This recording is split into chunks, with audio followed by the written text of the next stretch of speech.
വരരുചിയെ പറ്റി അറിയാത്തവരായിട്ട് ആരും ഉണ്ടാവില്ലല്ലോ അല്ലേ. അപ്പം പറയപ്പെട്ട പന്തിരുകുലത്തിലെ വരരുചി നമ്മുടെ വിക്രമാദിത്യ രാജാവിൻ്റെ സേവകനായിട്ട് ആയിട്ടുള്ള സമയത്ത് രാജാവ് ഒരു ചോദ്യം ചോദിക്കുന്നത്, രാമായണത്തിൽ പ്രധാനമായ വാക്യം എന്താണ്?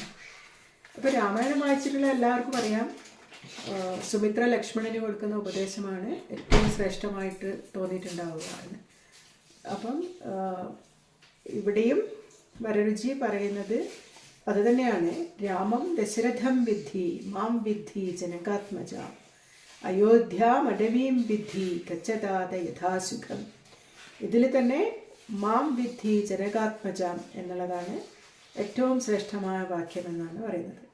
ഈ ശ്ലോകം 10 വിധത്തിൽ വ്യാഖ്യാനിക്കാമെന്നാണ് പറയപ്പെടുന്നത്. നമുക്ക് ഡയറക്റ്റ്ലി ഇതിൻ്റെ മീനിങ് നോക്കുവാണെങ്കിൽ രാമം ദശരഥം വിദ്ധി, രാമനെ ദശരഥനെ പോലെ കണക്കാക്കണം.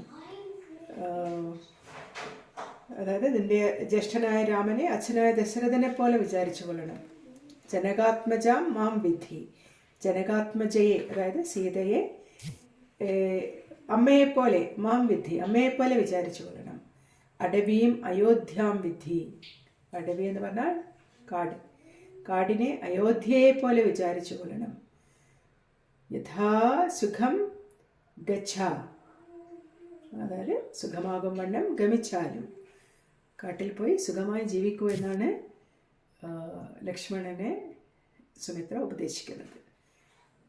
ഇത് ഈ ഭാഗം ആക്ച്വലി അത് ഫുൾ പറയാമെന്ന് വെച്ച് കഴിഞ്ഞാൽ വളരെ ഗംഭീരമാണ്. പക്ഷേ ഇതിൽ പറഞ്ഞിരിക്കുന്നത് ഇതാണ് എന്നാണ്. അതായത് മാം വിദ്ധി ജനകാത്മജം എന്നാണ് ഏറ്റവും ശ്രേഷ്ഠമായ വാക്യം എന്നാണ് വരരുചി പറഞ്ഞിട്ടുള്ളത്.